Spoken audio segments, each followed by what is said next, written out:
Hi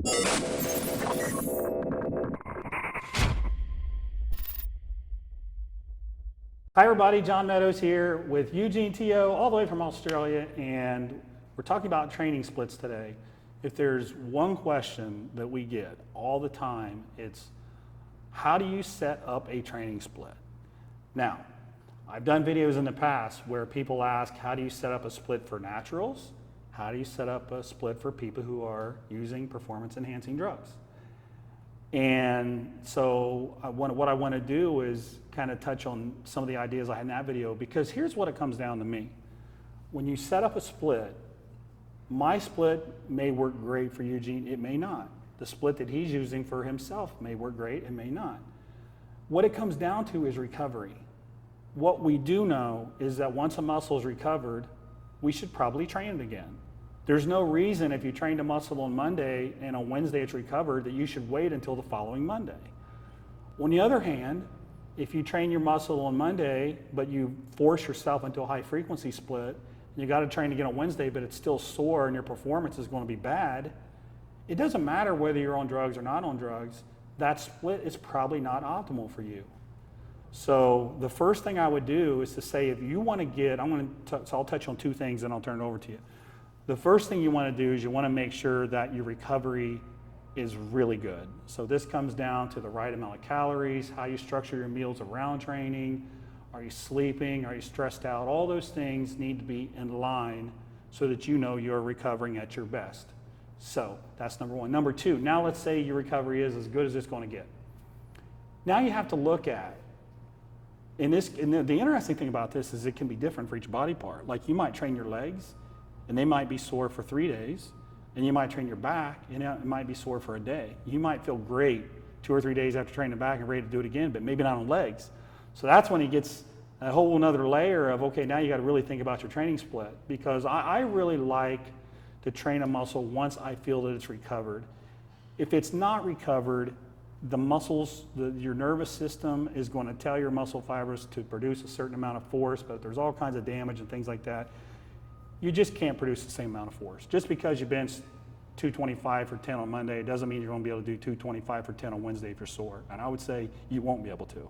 So that tells me you didn't allow all the adaptations to happen. Because when you're training guys, that's not what makes you big. It just sets the stage for you to get big. But training itself is catabolic. So make sure your recovery is on point. And then the second thing I'll say, Eugene, again, is you should be setting up your training splits based on how you're recovering. If you're not recovering, you need more rest. If you are recovering, you can be more aggressive.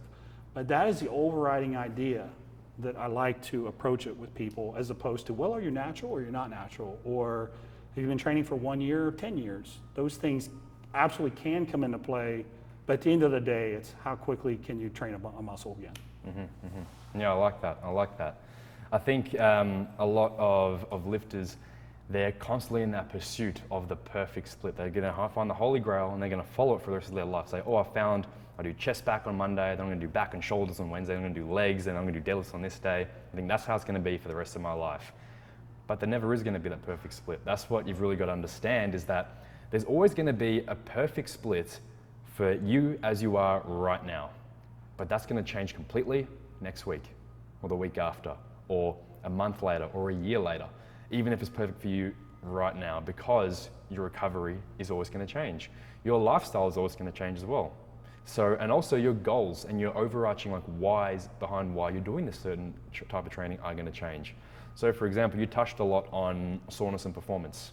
And so that makes a lot of sense, saying, hey, you probably don't want to be training again if you know, for whatever reason, in terms of your fuel, in terms of your performance, in terms of your energy, in terms of your soreness, that you can't train legs again because you trained them on Monday and today's Wednesday and they're still sore. That makes perfect sense. And that's how I'd set up a lot of my clients' programs, with enough room where they can order regularly and say, you know what, I don't feel like I'm going to be able to hit enough performance. I've got to extend out a few more days between sessions. But at the exact same time, there's been instances where I told clients, I want you to train legs almost every single day. Me personally, I've gone through cycles where I've trained and squatted or trained legs every single day. And it was intentionally to put myself into this deep ditch of recovery, of overreaching, overtraining, where I wanted to feel like absolute garbage. because what happens after when you pull back? Yeah, that's when you bounce realize back. all this. Exactly right. So that's where like being sore and feeling like you're gonna have poor performance is actually a good sign to then train again. So for me, over that 2-week period that I was doing a lot of leg training, a lot of squats, my performance went way down.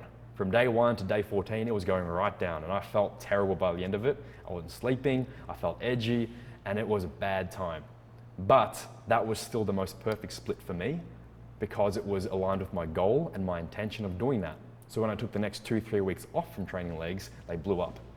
They blew up and I got even stronger. When I came back at week 5 and tried to squat again, found my groove again, I hit another 10-20% on top of what I did before, where there was always all these gains were realized in that recovery period. So that's why we've got to get away from searching for this perfect split, because one doesn't really exist, and it's more about ask yourself, what's my individual context? What is my goal? And for the most part, it's going to be trying to optimize recovery. And that will then predicate spreading things out a little bit more, but not too much that you don't touch it enough. Right. Because if we train legs once a month and that was it, unless if you did a Tom Platz workout and you weren't Tom Platz, that's not going to be enough. Right. So we need to have enough frequency, but not too much that recovery is being impaired. But again, same breath, we can always make the case for potentially overtraining or overreaching. Well, what Eugene's talking about is actually backed by science. I mean, there's been many cases where of overreaching is how to produce good gains. You go into this short period of time where you actually overreach, and there are things happening, but you don't realize all the progress until you slow down. The danger is people who don't know when to slow down. So they think, I'm just going to beat myself into the ground and just follow this for 12 weeks. When realistically, what Eugene's talking about, it might be 2 weeks, 3 weeks, maybe 4.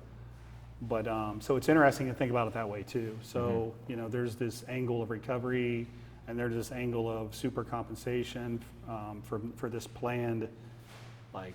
And it's interesting. I used to do that for my back, and back is something I struggle with, and I started hitting it 3 or 4 times a week. I made great progress. So then I did it for maybe 4 to 6 weeks. So then I tried it for 12 weeks, and then it didn't work so well because it was too long. It was too much. And Eugene's point, you're going to be in different situations at different times, different goals, whatever. But so those are a couple little different perspectives for you to think about, guys. I think one of the biggest things you should take from this is simply the fact there is no perfect split for everybody. It's going to have to fit you and your goals. And if you're looking for specifics, I would say make sure you're focused on recovery. And then if you want to get a little bit outside the box and try the things that Eugene mentioned with these super compensation cycles, that is backed by science very strongly. It always has been. It's in all the old literature that came from the Eastern Bloc. These super compensation strategies where for 3, 4, 5 weeks you just pound the body part. Give that a try too. So at the end of the day, you just be creative. You do what works for you. But those are just some ideas and some thoughts that we wanted to share with you all that hopefully will help you in your training pursuits. So thanks, Eugene. Thank you. We appreciate it, guys. Thanks for watching. I'm sure this will give you a lot of probably some questions to ask. So feel free to comment below and let us know what your questions are, and we'll get to them. Thank you.